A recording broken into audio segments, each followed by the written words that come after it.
বাংলাদেশের জনগণের স্বার্থের বহির্ভূত কোনো চুক্তি বাংলাদেশের জনগণ মানবে না, ইনশাআল্লাহ মানতে পারে না। তিস্তা নদীর সমস্যা সমাধান হওয়ার আগ পর্যন্ত এদেশের এক ফোঁটা পানি ভারতে যাবে না, ইনশাআল্লাহ। লজ্জায় মাথা নত হয়ে গেছে। আজকে র্যাবের পোশাক পরিহিত অবস্থায় বিএসএফ তাদেরকে মারবে, ওই ছবি দেখার পরে থেকে আমার ঘুম আসে না। আমি লজ্জিত, আমি শঙ্কিত, আমার খারাপ লাগতেছে। বেঁচে থেকে লাভটা কি? বেঁচে থেকে লাভ কি? যেখানে চীনের ওই দিকে সীমান্তে 50 বছরের মধ্যে একদিন ভারত একটা গুলি ছুড়ে নাই। বাংলাদেশ এর প্রতিবেশী দেশ ভারত আমাদের বন্ধু দাবি করে, আর বর আমার দেশের মানুষকে মেরে কাটা তারের উপরে বাদুরের মতো ঝুলিয়ে রাখবে। আজকে প্রশাসনকে, র্যাবকে তারা মারবে, তাদের প্রতিবাদ হবে না, এবং বাংলাদেশ সরকার তাদের পাও চাটবে, তাদের গোলামি করবে। ওদের গোলামির জিনিস সিদ্ধ করতে হবে, ফেলতে হবে, সহ্য করা যায় না। আপনার শত্রুকে তাকে চিহ্নিত করেন, এবার শত্রুকে পর্যবেক্ষণ করার চেষ্টা করুন। আপনি শত্রুর সাথে হাত মিলিয়ে আপনি পর্যবেক্ষণ করতে চান? কিসের পর্যবেক্ষণ করবেন? বাংলাদেশের স্বাধীনতা অক্ষুণ্ণ রেখে আপনাকে পর্যবেক্ষণ করতে হবে, যেহেতু আমরা মনে করি এই চুক্তি বাংলাদেশের স্বাধীনতাকে অক্ষুণ্ণ রাখবে না। বিদায় কোনো অবস্থাতেই ভারতের সাথে অ্যাক্ট হয়ে পর্যবেক্ষণ কেন্দ্র খোলা যাবে না। প্রাইম মিনিস্টার, আপনি চুক্তি করেছেন মোংলা বন্দর, চিটাং বন্দর ভারতকে ব্যবহার করার অনুমতি দিয়েছেন, কিন্তু আমাদেরকে কোন বন্দর ব্যবহার করার অনুমতি দিয়েছে সেটা বাংলাদেশের জনগণ জানতে চায়। আমাদেরকে ভারত কোন বন্দর ব্যবহার করার অনুমতি দিয়েছে এদেশের জনগণ তা জানতে চায়, দেখতে চায়। বাংলাদেশের স্বার্থ সংশ্লিষ্ট বিষয় শুধু বাংলাদেশের জনগণ মানবে, কিন্তু বাংলাদেশের জনগণের স্বার্থের বহির্ভূত কোনো চুক্তি বাংলাদেশের জনগণ মানবে না, ইনশাআল্লাহ মানতে পারে না।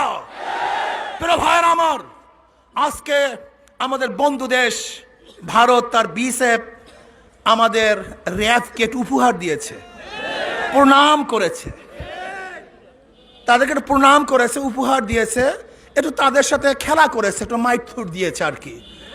ডিজি সাহেব, বেনজি সাহেব, আপনি তো খোঁজ করেন তোমাদের কোন বড় ভাই নামাজ পড়ার জন্য বলে, তাদেরকে ধরিয়ে দাও, বিচার করব। আপনি তো এই ঘোষণা দিয়েছিলেন। এখন র্যাবের পোশাক পরিহিত আমাদের এই র্যাবদেরকে যে ওরা প্রহার করেছে, মারছে, এই পোশাকের অপমান করেছে, এই বিষয়ে আপনার বক্তব্য স্পষ্ট দেখতে চাই আমরা। আপনি লজ্জা পান না? আমাদের লজ্জা মাথা নত হয়ে যায়। শেখ হাসিনা, আপনার লজ্জা নাই? আমরা লজ্জার রাস্তায় বের হতে পারি না, লজ্জায় মাথা নত হয়ে গেছে। এরকম বিড়ালের মতো বাঁচতে চাই না, শিয়ালের মতো বাঁচতে চাই না, বাঘের মতো একদিন বাঁচবো, কার পায়ের নিচে মাথা নত করবো না। বিএসএফ আজকে আমার র্যাবকে প্রহিত করবে, তাদেরকে মারবে, সহ্য করা যায় না।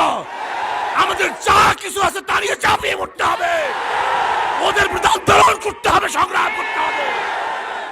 লজ্জায় মাথা নত হয়ে গেছে। আজকে র্যাবের পোশাক পরিহিত অবস্থায় বিএসএফ তাদেরকে মারবে, ওই ছবি দেখার পরে থেকে আমার ঘুম আসে না। আমি লজ্জিত, আমি শঙ্কিত, আমার খারাপ লাগতেছে। বেঁচে থেকে লাভটা কি?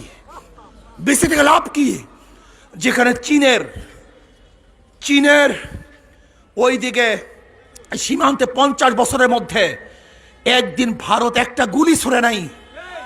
যেখানে পাকিস্তান তাদের শত্রু, তাদের প্রতি গুলি ছোড়ার সাথে সাথে একটা হত্যার পরিবর্তে হাজারো হত্যা করে পাকিস্তানিরা। অথচ বাংলাদেশ এর প্রতিবেশী দেশ ভারত আমাদের বন্ধু দাবি করে, আর বর আমার দেশের মানুষকে মেরে কাটা তারের উপরে বাদুরের মতো ঝুলিয়ে রাখবে। আজকে প্রশাসনকে, র্যাবকে তারা মারবে, তাদের প্রতিবাদ হবে না, এবং বাংলাদেশ সরকার তাদের পাও চাটবে, তাদের গোলামি করবে। ওদের গোলামির জিনিস সিদ্ধ করতে হবে, ফেলতে হবে, সহ্য করা যায় না। প্রিয় ভাইয়েরা আমার, বাঁচবো বাঁচবো তো বাঘের মতো একদিন বাঁচবো, ওই শ্রীগালের মতো 1000 বছর বেঁচে থাকার কোনো আশা আমাদের নাই। আমরা বাঁচতে চাই না, আমরা মরতে চাই, দেশের মাথা উঁচু করতে চাই, এই স্বাধীনতা রক্ষা করতে চাই, বাংলাদেশের সম্পদকে রক্ষা করতে চাই, এদেশের সমস্ত মানুষের জীবন মালকে এবং তাদের অধিকারকে রক্ষা করতে চাই। এরা ভাইয়ার আমার, সজাগ থাকুন, হুঁশিয়ার থাকুন। যদি বাঁচতে চান কেউ বাঁচতে পারবেন না। যেরকম পিপিলিকা জোয়ার বা পানি আসলে সব একত্রিত হয়ে যায়, ঘুরতে থাকে, একবার নিচে যায় আর একবার উপরে ওঠে, সবাই মরার জন্য নিচে যায়, সবাই বাঁচার জন্য উপরে ওঠে, এর জন্য কেউ মরে না, সবাই বেঁচে থাকে। আজকে আমরা যদি সবাই দলা হয়ে যায় মরার জন্য, একজন মরবো না, আর বাঁচার জন্য বিচ্ছিন্ন থাকি, একজন বাঁচতে পারবো না। কাজে দেশকে রক্ষা করতে হবে, এই সার্বভৌমত্বকে অক্ষুণ্ণ রাখতে হবে, এই লাল সবুজ পতাকাকে, সম্মান মর্যাদাকে বুলন্দ করতে হবে, উঁচা করতে হবে।